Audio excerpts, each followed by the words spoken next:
Tout le monde sait qu'Éric Zemmour est très discret sur son passé. Il refuse catégoriquement de répondre à toute question sur ses origines. Nous avons découvert pourquoi Éric Zemmour cache son passé. Alors vous me le lâchez les pieds. Éric Zemmour fait ses débuts en 1991 dans l'émission de Pascal Sevran, La France aux chansons. Il dit s'appeler Éric, mais personne ne vérifie ses papiers d'identité. Aujourd'hui encore, il n'a toujours pas dévoilé au public les preuves qu'il n'est pas un pseudonyme. Ce grand mystère médiatique intrigue bon nombre de spécialistes. Fabien Olicard, expert comportemental en morphologie, s'est penché sur le cas Zemmour, et ses conclusions sont plus qu'étonnantes. J'ai observé comment bouge Éric Zemmour à travers des centaines d'heures de vidéos et grâce à la psychomorphologie, j'ai pu comprendre à travers ses mouvements et surtout dans ses tics de langage qu'Éric Zemmour n'est pas complètement sincère et qu'il dissimule son identité sexuelle. C'est évident, à 100%. Éric Zemmour est une femme. Moi-même j'ai eu du mal à y croire au début, mais il n'y a apparemment aucun doute. Éric Zemmour serait donc une femme. Mais qui est cette femme ?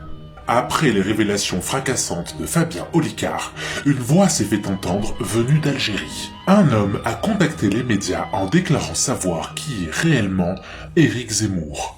عصامي ما تعلمتش الموسيقى الأكاديمية عملت مشوار فني إن شاء الله نكون وفقت في مشواري وإن شاء الله نكون صادق مع جمهوري وإن شاء الله كنت صادق مع رسالتي الفنية وإن شاء الله نكون أحمل لقب الموسيقية الجيدة المتماشية المأخوذة يعني مبنية على الماضي والمتعايشة مع الحاضر والمتطلع على المستقبل. Mounia Habibi serait-elle le vrai Éric Zemmour ? Grâce à une analyse spectrale de la photo qu'on nous a donnée, nous avons pu faire concorder le visage de Mounia Habibi à 100% avec celui d'Éric Zemmour. Plus aucun doute n'est possible. Pour en savoir plus, il faut remonter la piste de Mounia à partir de 1990. Nous avons retrouvé sa trace à Nice, dans son université, puis dans un salon de coiffure où elle avait ses habitudes. Le coiffeur qui tenait ce salon à l'époque a accepté de répondre à nos questions à condition de rester incognito.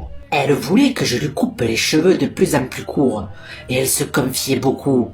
Elle ne se sentait pas à l'aise dans son rôle de femme, mais sa position auprès de sa famille l'empêchait de s'accomplir complètement en tant qu'individu. La dernière fois qu'elle est venue, je lui ai proposé de lui couper les cheveux comme un garçon. Elle m'a répondu que, si elle se coiffe comme un garçon, elle doit devenir définitivement un garçon. En sortant, elle a décidé que Mounia n'existait plus, et elle a pris le nom du salon en souvenir. Éric Zemmour, c'était le nom de mon salon. C'est une chaîne dans le sud. Voilà donc pourquoi ce personnage si controversé se fait appeler Éric Zemmour. C'est vrai qu'il est encore aujourd'hui sujet à des crises d'hystérie féminine quand on lui parle de sujets qui lui rappellent son passé.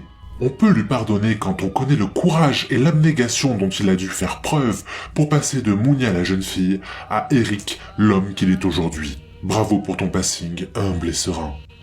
Tu es un modèle. Merci, Éric.